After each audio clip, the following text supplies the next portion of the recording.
Então, olá, nós vamos então, nessa apresentação de hoje, conversar um pouco sobre a introdução ao exame físico em pediatria. É uma apresentação introdutória, mas que vai dar uma linhas gerais das bases do exame físico. É apenas o começo, mas uma apresentação muito importante.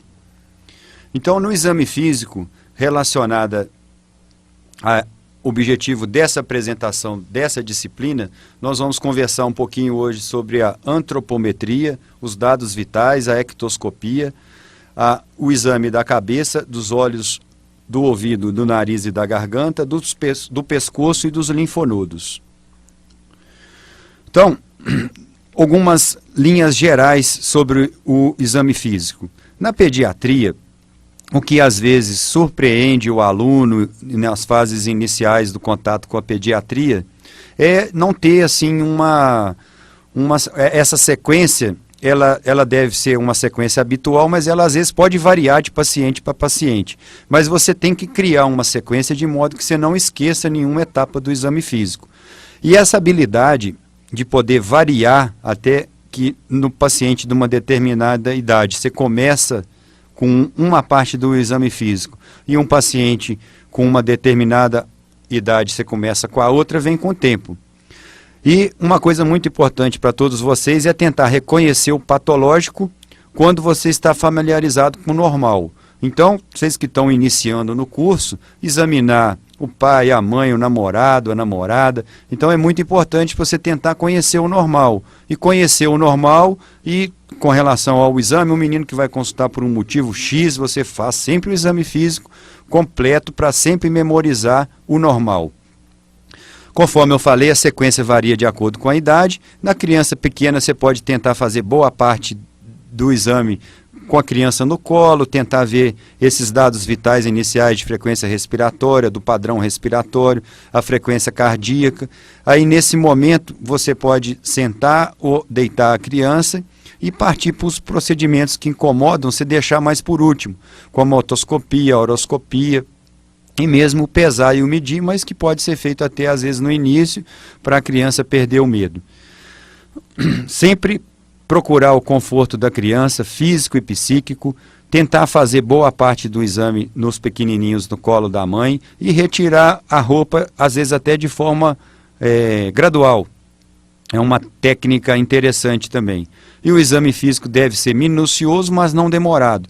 E durante o exame, uma coisa que os alunos que estão começando esquecem é ficar mudo durante o exame. Não pode, pessoal. Vocês têm que conversar, explicar e distrair a criança durante o exame. Não vai ficar mudo na hora do exame, não, ué. Senão o menino fica com medo, acha que vai vir alguma coisa. Então conversa, explica, distrai, vai conversando. Na hora que ele vê, o exame já acabou. E o choro não é desculpa para não examinar. Uma inspeção você consegue fazer com a criança chorando. Boa parte do exame físico você faz com a criança chorando, mesmo a ausculta, para determinados pontos da ausculta. Vocês vão ver lá na frente do aparelho respiratório que é até interessante o choro da criança. Após a coleta dos dados vitais, né, do peso, da altura, dados antropométricos, você deve sempre, perímetro cefálico, colocar esses achados nos gráficos de percentil ou do score Z, porque essas medidas longitudinais é que vão dar esse desempenho do crescimento da criança, e se ela está numa zona de risco ou não. Aqui vocês vão se familiarizar com os dados de uma balança de plataforma, né? A trava, a agulha do braço, o fiel da balança, né? Se a balança está regulada ou não, né? Outra foto aqui que a gente vê se a balança está regulada. E aqui vocês vão ter contato aqui com o antropômetro vertical, né? Com as suas escalas numéricas e o ponto de leitura. Os passos para fazer a correta medida, né? A criança deve estar sempre descalça, os pés posicionados, né? Isso para distrair. a menina fica com o pé junto igual bailarina, o menino fica com o pé junto igual soldado, coisas assim para ir distraindo a criança.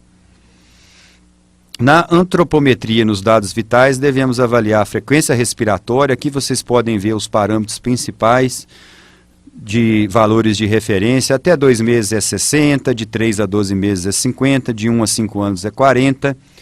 Avaliar a frequência cardíaca. Na PA, sempre consultar os valores da normalidade. E aqui, na parte direita do slide, vocês podem ver os valores normais da temperatura axilar.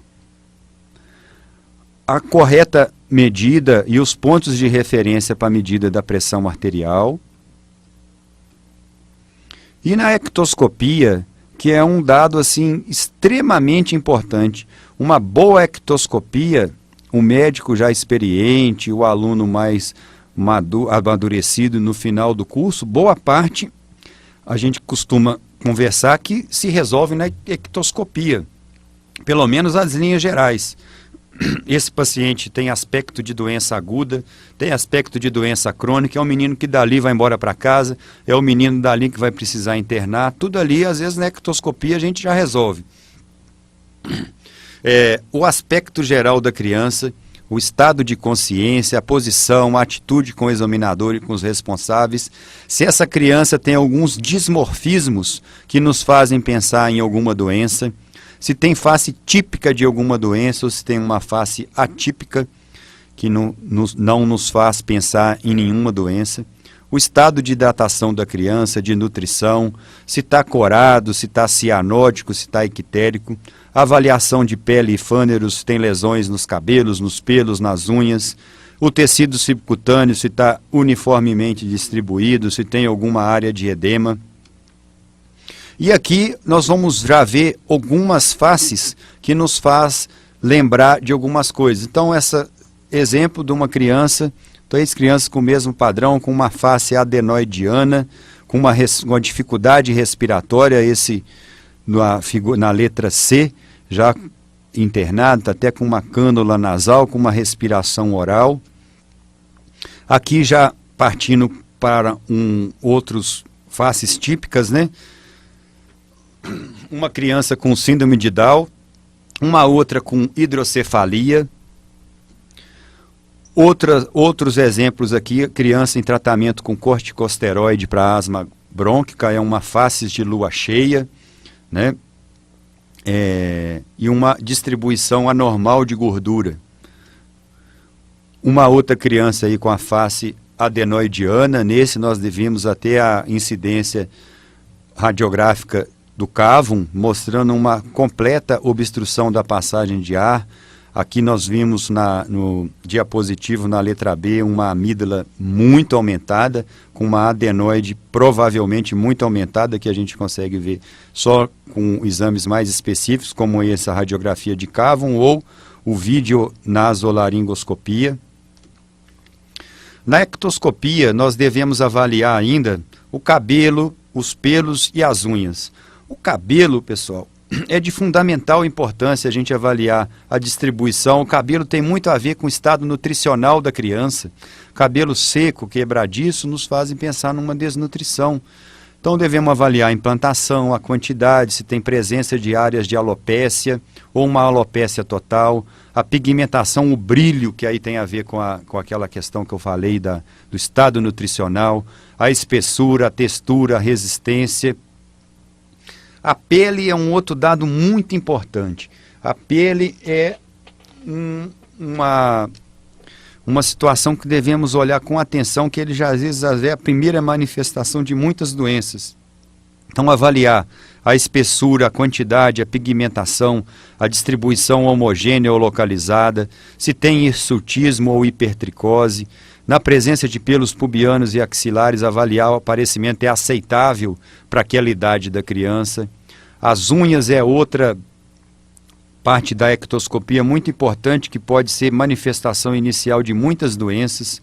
Avaliar a coloração, o brilho, a forma, a resistência, a textura, a espessura, se tem sinais flogísticos nas unhas e pigmentos. As alterações unguiais podem ser decorrentes de doenças primárias das unhas ou mesmo secundárias a doenças sistêmicas, então ficar atento nisso. E alguns exemplos aí nos slides da alopecia areata, que é esse diapositivo A. No diapositivo B é a famosa alopecia de tração, é aquela mãe que resolve dar aquela caprichada no penteado da criança e forma essa alopecia aí porque tracionou de forma muito vigorosa, né? Então, são alguns exemplos aí que nós estamos vendo de alopecia. Uma hemorragia subungueal, nesse primeiro diapositivo do canto superior. Alguns exemplos aqui dessa alteração ungueal aqui, que é o hipocratismo digital, ou dedos em baqueta de tambor, associado a pneumopatias ou cardiopatias crônicas. No canto superior direito, há uma onicomicose por infecção fúngica. Alguns exemplos aqui, ó, a criança com lesão do plexo braquial, né? Um dedo supranumerário no canto inferior esquerdo, outra alteração que a gente pode ver na ectoscopia, uma polidactilia, uma sindactilia, que é uma fusão bilateral dos tecidos moles, né, do primeiro e do segundo dedo do pé, nesse exemplo aí.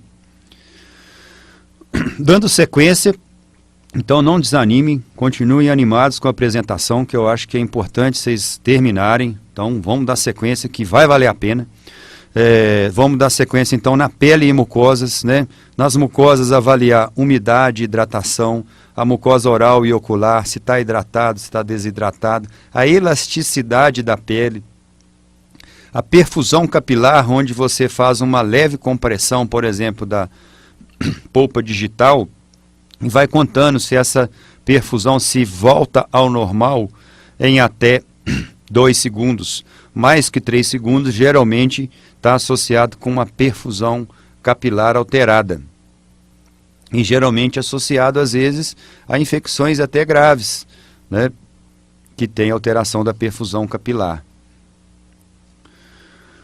A cor, né, devemos avaliar se tem palidez ou não, e você deve avaliar se tem palidez na conjuntiva ocular, na palma da mão, na mucosa oral, sempre conferir em mais de um lugar, pessoal. Às vezes é muito comum o aluno chamar, estou achando a conjuntiva ocular um pouco pálida, mas confere nos outros pontos, a palma da mão está pálida também, está com a mucosa oral pálida também, e às vezes, caso de maior gravidade, tem uma palidez generalizada. E você classifica subjetivamente em até 4 cruzes. E se tiver normal, é normocorado. Cianose, né, que se está roxinho, se avalia a coloração azul arroxeada da pele, do leito alveolar e das mucosas.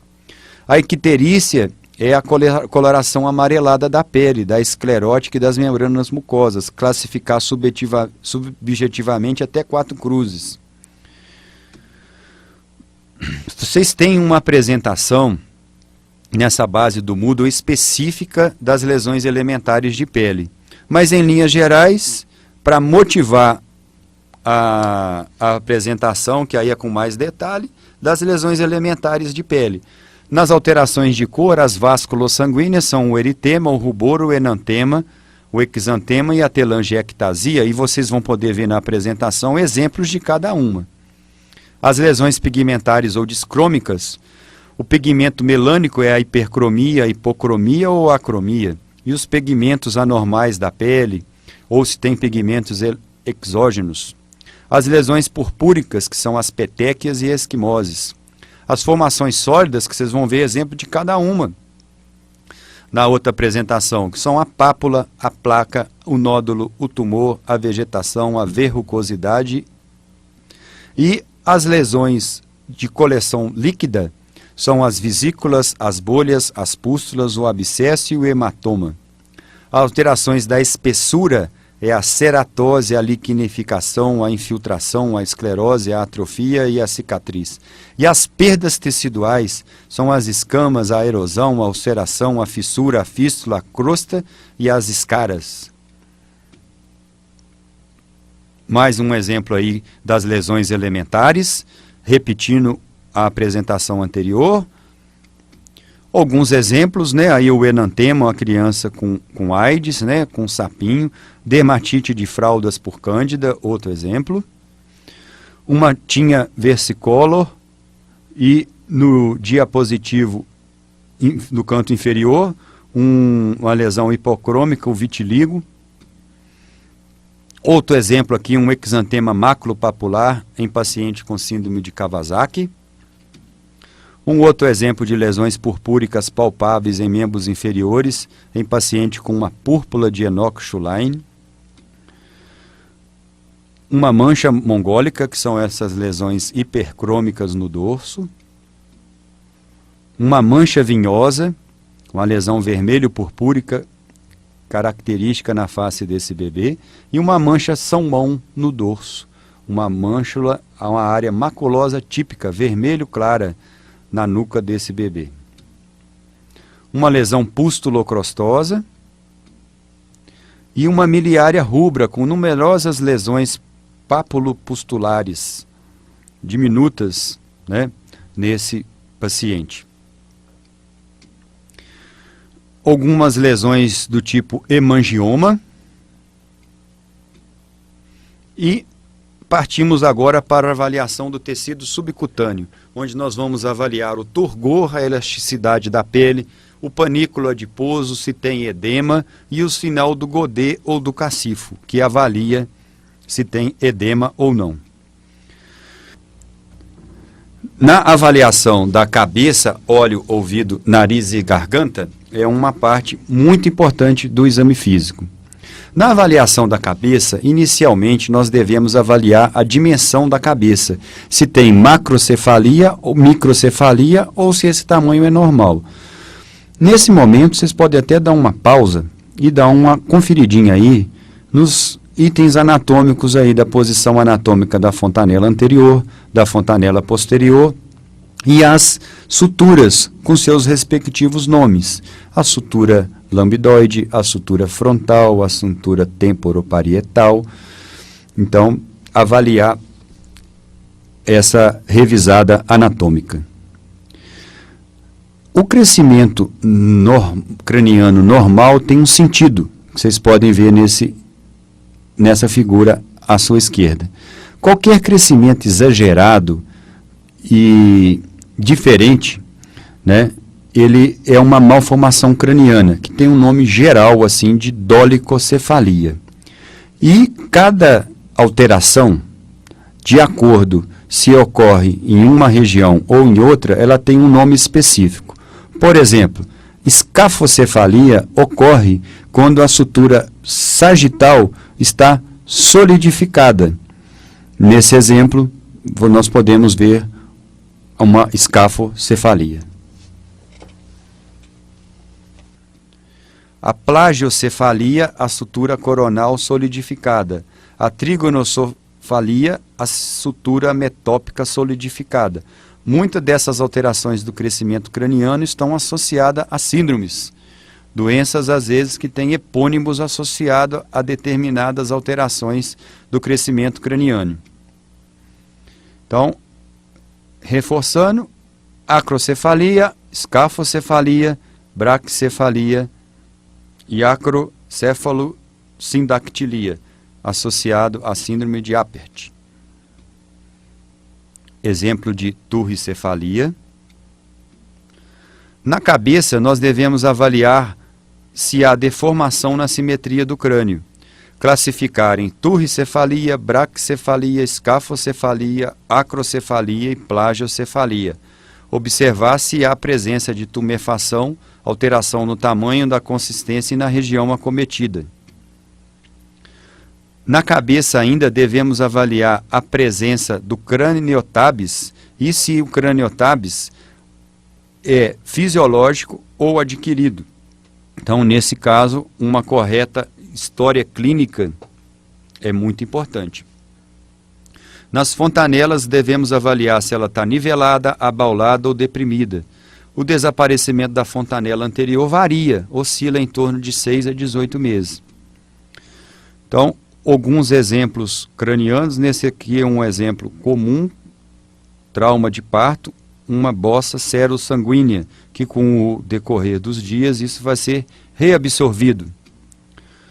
Nos olhos é uma parte muito importante do exame físico.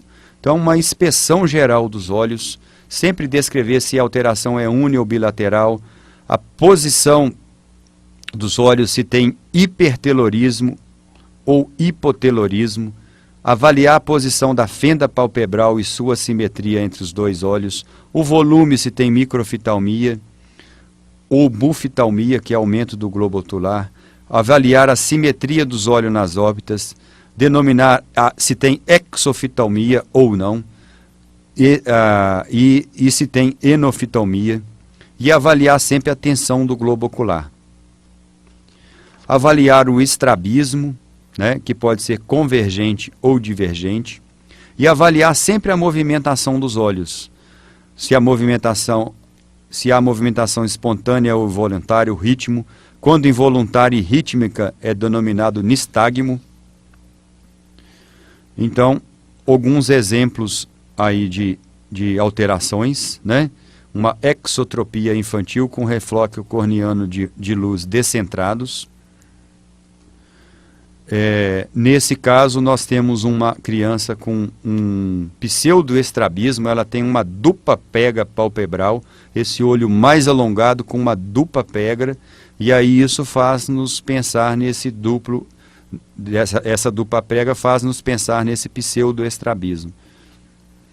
Nos olhos devemos avaliar ainda as pálpebras, o aspecto geral das pálpebras, se tem processo infeccioso, se tem pitose, se tem presença desse epicanto, que, conforme o slide anterior nos mostra, nos faz pensar nesse pseudoestrabismo. Avaliar a conjuntiva, a umidade, se tem presença de hiperemia ou palidez da conjuntiva ocular, presença de fotofobia e hemorragia. Na suspeita de conjuntivite, avaliar havendo sinais flogísticos, presença de secreção, se o aspecto é mucoso ou purulento. Uma pitose congênita unilateral, para aquele que ficou na dúvida, o que era pitose, está aí o exemplo da pitose.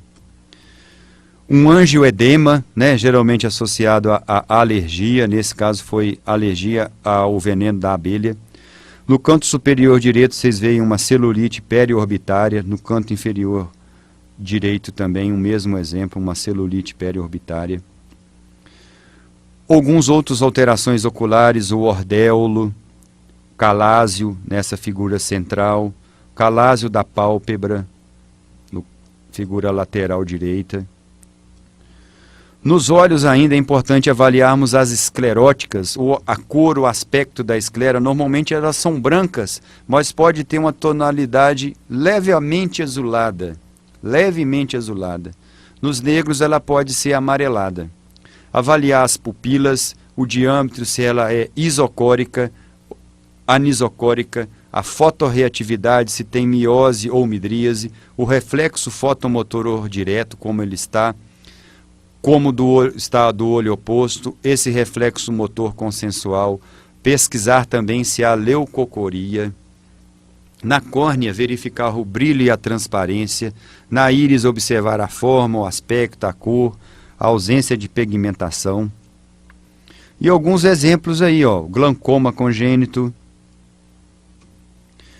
E uma mensagem final que tem que ficar dos olhos é que existem várias doenças que estão associadas com alterações dos olhos. Nesse diapositivo, vocês podem ver exemplo de várias doenças que estão associadas com catarata congênita. Mas existem várias outras doenças que estão associadas com outras alterações relacionadas aos olhos. Então, um paciente com uma leucocoria, né, esse reflexo do olho esquerdo do paciente tem esse reflexo pupilar branco. Pois bem, vamos partir agora, dando sequência para o nosso objetivo da disciplina, de avaliar agora as orelhas. Então, nas orelhas, pessoal, nós devemos avaliar a altura que esses pavilhões estão implantados na cabeça. Então, você imagina um plano horizontal passando pelo canto interno do olho, e na maioria das crianças, esse terço superior do pavilhão auditivo deve estar acima desse plano. Se tiver abaixo, né, caso contrário, você pode caracterizar como implantação baixa de orelha. Isso está associado a algumas síndromes, mas você que acabou de conferir aí, você não precisa se preocupar se tiver abaixo não, porque isso é esse achado isolado, não tem preocupação nenhuma. é só se tiver associado com alguma outra alteração que pode estar associado com alguma síndrome. Então, alguns exemplos de deformidades auriculares, né? Seios pré-auriculares presentes, né? Um cisto infectado nessa criança, né? O seio infectado anterior no diapositivo abaixo. Então, alguns exemplos aí que mostram alterações da orelha, uma microtia na figura número B, uma orelha pequena, né? Então, isso pode estar associado a algumas doenças. Nos ouvidos, parte fundamental a otoscopia. Então, dentro daquela orientação, aquela dica de avaliar o normal, fazer otoscopia de todos os pacientes, mesmo que seja uma queixa dermatológica. Vocês têm que treinar, então tem que treinar no normal para você ver o alterado. E existe sempre uma técnica, né? Você primeiro assegurar a posição que essa criança está contida, né? Você introduz o espéculo após tracionar a orelha para cima e para trás. Com isso você retifica o meato acústico externo. E nas crianças, especialmente no lactêncio, essa tração pode ser feita para baixo. Avalia o conduto auditivo externo e a membrana timpânica. Então, no diapositivo A, a criança está sendo ali contida, a mãe sempre ajuda, né?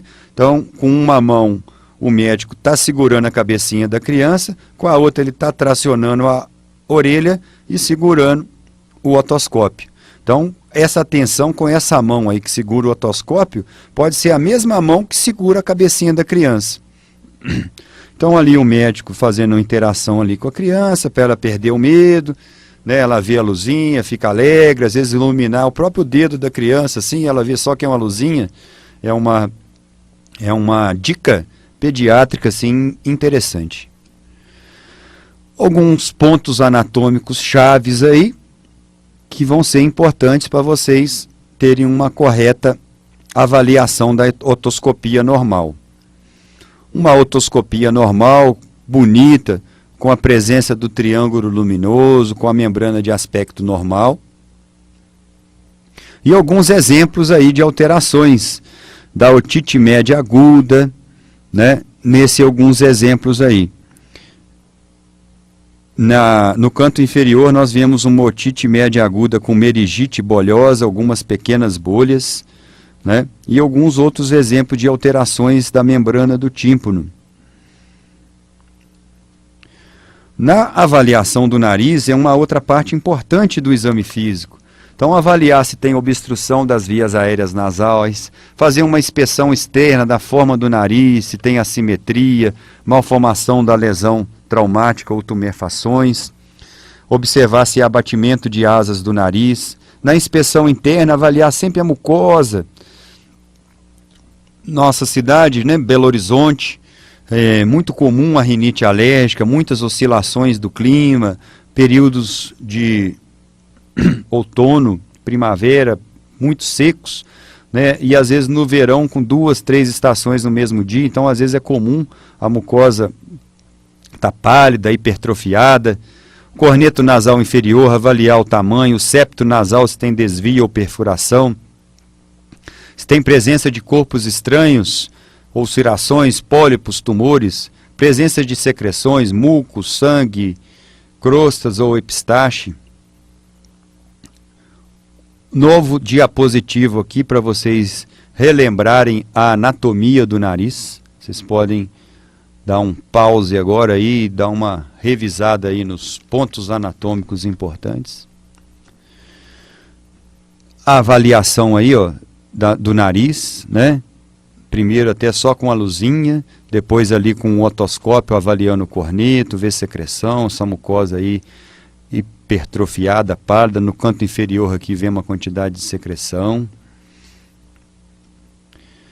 A saudação alérgica, que é esse diapositivo no canto superior esquerdo.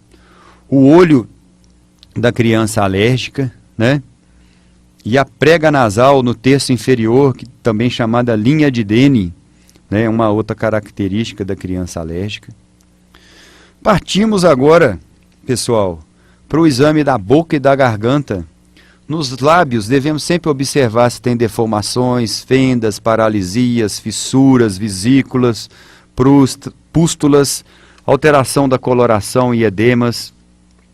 Avaliar esse padrão respiratório da criança, se é bucal ou não. Na boca, observar o odor, se tem halitose, se tem cialorreia. No maxilar inferior, observar o tamanho, micrognatia, prognatismo e trismo. Nas glândulas salivares, palpar para verificar a presença de hipertrofia ou sinais flogísticos nas glândulas parótidas, submandibulares e sublinguais. Nos dentes, sempre avaliar o estado de conservação dos dentes, da primeira e da segunda dentição, observando sempre o aspecto, o número, conservação dos dentes. Na gengiva, observar se há infecção, alteração da coloração, sangramento, cistos, hipertrofia. Na mucosa oral, observar o aspecto, a coloração, presença de placas esbranquiçadas, aftas, enantema, petequias, ulcerações. A mucosa bucal normalmente ela é lisa, brilhante, rosa e úmida. Então aí um exemplo com uma criança com uma gengivoestomatite herpética. Uma outra alteração com uma língua saburrosa. Outras alterações na língua. A língua é um aspecto meio de um morango, com algumas áreas esbranquiçadas, parecido um mapa. Um exemplo de uma língua geográfica. Uma criança com a síndrome do Pierre-Robin, que é uma característica dessa micrognatia e com fenda palatina. No exame da boca e da garganta também, na língua, sempre avaliar a coloração, se tem presença de paralisia, fissura, vesícula, se tem macroglossia, microglossia. No palato, nesse exemplo aí, nós estamos vendo uma fenda palatina, né? Então, é esse aspecto aí com fenda na linha média. Na orofaringe, né, o uso do abaixador de língua é uma arte. Então, isso é muito mais tranquilo assim na prática, mas com o abaixador de língua, você não deve introduzir o abaixador de língua na região central direta da língua. Você introduz na face lateral da boca, vai centralizando com a criança e se acostumando, e aí com o tempo você entra na fase lateral, mas depois ao final que você centraliza. Isso facilita muito essa técnica do exame da orofaringe, mas cada um de vocês vai ter oportunidade de poder praticar com seu professor aí nas aulas práticas. Observar a presença de gotejamento nasal posterior, observar os pilares anteriores e posteriores e classificar a amígdala de grau 1 a grau 4, né? Avaliar o aspecto, tamanho, a cor, a presença do exudato, ulcerações e sinais flogísticos. Alguns exemplos aí de faringoamigdalites, né? Presença de placa, um exemplo de amigdalite streptocócica, e aqui uma diapositivo no canto inferior interessante que te ajuda a classificar de grau 1 a grau 4. No pescoço, nós vamos avaliar a inspeção, a posição, a forma, volume, mobilidade, o aspecto da pele, se tem pulsações arteriais e venosas, a ausculta do pescoço, a palpação dos músculos das glândulas salivares e da traqueia e a tireoide, onde nós vamos avaliar a inspeção, a ausculta e a palpação. E avaliar no pescoço se tem tumorações, lesões e rigidez. Então aí, ó, a tireoide ela é em forma de borboleta e vocês estão vendo aqui duas técnicas diferentes. O examinador, esse com jaleco branco aí, ó, ele está fazendo a palpação anterior usando o polegar. Já a examinadora com o anel ali, ó, ela está fazendo uma palpação posterior, ela fica atrás do paciente bidigital, usando os dois dedos da mão aí. Ambas são interessantes e técnicas adequadas, às vezes até complementares. Às vezes você tem que, no mesmo paciente que ter dúvidas, utilizar as duas formas para se palpar a tireoide. E caminhando agora para os linfonodos, nós devemos avaliar os linfonodos nas regiões occipitais, cervicais anteriores e posteriores, pré-auriculares, retroauriculares, submaxilares, supraclaviculares, infraclaviculares, axilares, cubitais e inguinais. Avaliar nos linfonodos sempre a localização, o número, a cor da pele, temperatura, sensibilidade à palpação, forma, dimensões, superfície, bordas, consistência, mobilidade ou adesão ou aderência a planos superficiais e profundos e se está agregado a outros linfonodos. O normal é o linfonodo estar liso, móvel, consistência fibroelástica, indolor, não aderido e menos de 1 centímetro. Cervical anterior pode até 2 centímetros você considerar. E sempre atento, pessoal, com o linfonodo na posição supraclavicular. Novamente aqui você pode dar um pause, né, para você relembrar a posição anatômica dos linfonodos. Em resumo, pessoal, no exame físico, vocês devem estar sempre fazendo uma preparação, explicar os procedimentos, sempre procurar resguardar a privacidade do paciente, higienização das suas mãos e do material, ver se você está apto com o seu material para fazer uma correta antropometria e medida dos dados vitais. Na ectoscopia, aquela revisão geral que é fundamental e espero que essa apresentação seja o ponto de partida para você cada vez mais se aperfeiçoar nessa avaliação da ectoscopia que vocês podem revisar item a item que nós já conversamos nessa apresentação. Na cabeça, olho, ouvido, nariz e garganta, né? Os pontos que cada um deve revisar. Na cabeça, os itens importantes de avaliação, que são a face, a conformação do crânio e as fontanelas. Nos olhos, a mucosa conjuntival, se tem hiperemia, avaliação das pálpebras, se tem estrabismo, se tem a movimentação está correta, se tem nistagmo ou não, se tem exoftalmia e a acuidade visual, que mesmo num ambulatório você pode fazer uma triagem. Nas orelhas, avaliar a cor, se tem dor, a forma e a posição, e no conduto se tem secreção e edema. E a otoscopia, que é peça-chave. No nariz, se tem mucosa, se tem obstrução, se o corneto está aumentado ou não na rinoscopia anterior. Se esse corneto está pálido, se ele está hipertrofiado, se ele está hiperemiado. Na garganta e cavidade oral, lembrar daquela técnica de avaliar, nunca colocar o palito afoitamente na posição central, sempre começar com o paciente acostumando lateral, depois se centraliza e avaliar a mucosa, a cor, a hiperemia, o lábio, a gengiva, avaliar o aspecto dos dentes, a língua, o palato e as amígdalas. E você pode graduar naquela classificação que vocês aprenderam de 1 a 4. O pescoço, avaliar se tem tumorações, lesões, mobilidade e tireoide.